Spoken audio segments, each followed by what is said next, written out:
Welcome and thank you for joining us today. In this short video, we will be introducing the 2021 to 2023 Youth Grants Portfolio with the Youth Development Division.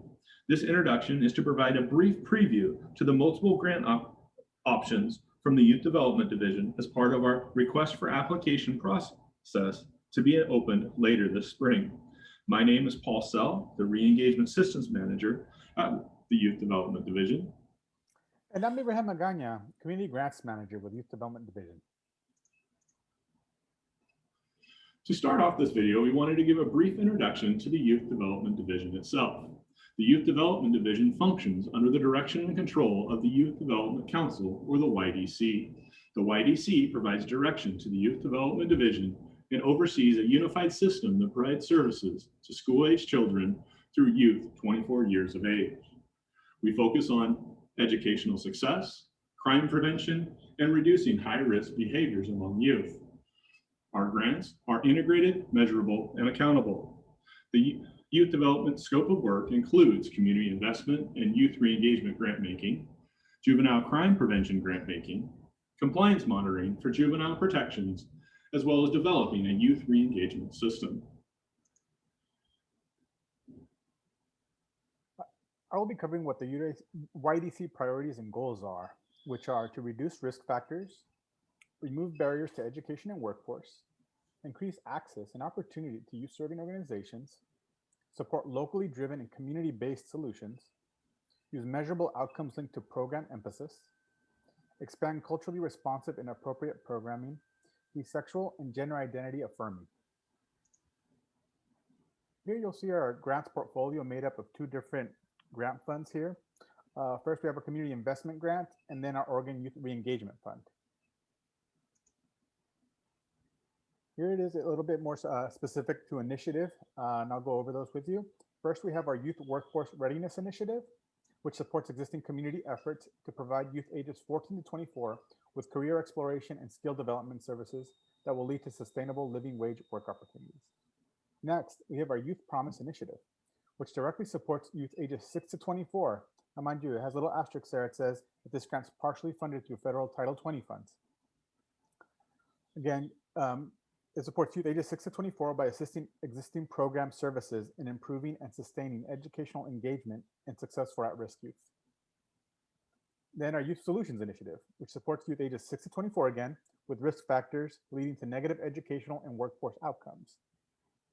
Lastly, we have our Youth Violence and Gang Prevention Initiative, which supports youth ages 12 to 24 at risk of committing or being victims of violent crime.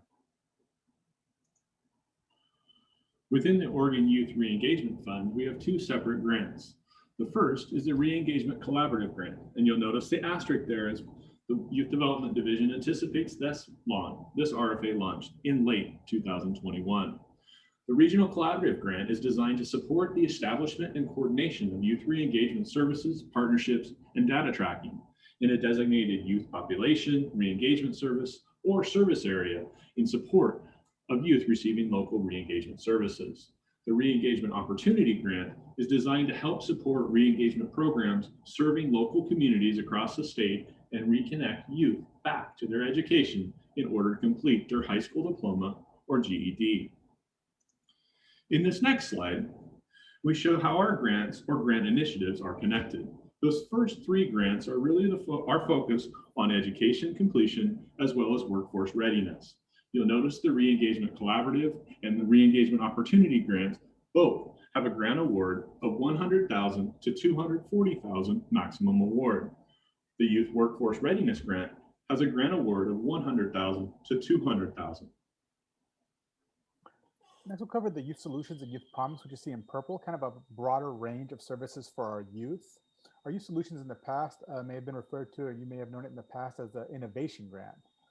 The minimum grant award for it is $20,000 to $100,000. And the Youth Promise Grant, which in the previous iteration may have been called, was called a Youth Community Grant. The minimum is $100,000 to $200,000. And then in green, we have our Violence and Gang Prevention grant, which specifically focuses, as I mentioned before, on those youth that have been victims or are at risk of committing crimes. And the minimum grant award for that is between $50,000 and $100,000. Next, I'll cover a little bit about who's eligible to apply for our grants. First, our community investment grants. Those eligible are federally recognized tribes, nonprofit organizations, faith-based organizations, public benefit companies, mutual benefit corporations, county and municipal agencies, and any other local government organization or company or corporation conducting business in the state of Oregon. The youth re-engagement applicant eligibility looks very similar to the community investment grants, but also includes school districts, public charter schools, community colleges, alternative schools, as well as any nonprofit organizations supporting youth re-engagement. For more information on our youth grants, we ask that you please join a youth grant information session and with those dates listed on the screen. Those are registration events through Zoom, so please select that link and register for one of those events that best fits your schedule. For latest grant updates and information, please visit the Youth Development Division website, as well as the Oregon Procurement Information Network called ORPIN. Thank you for joining us today. Thank you.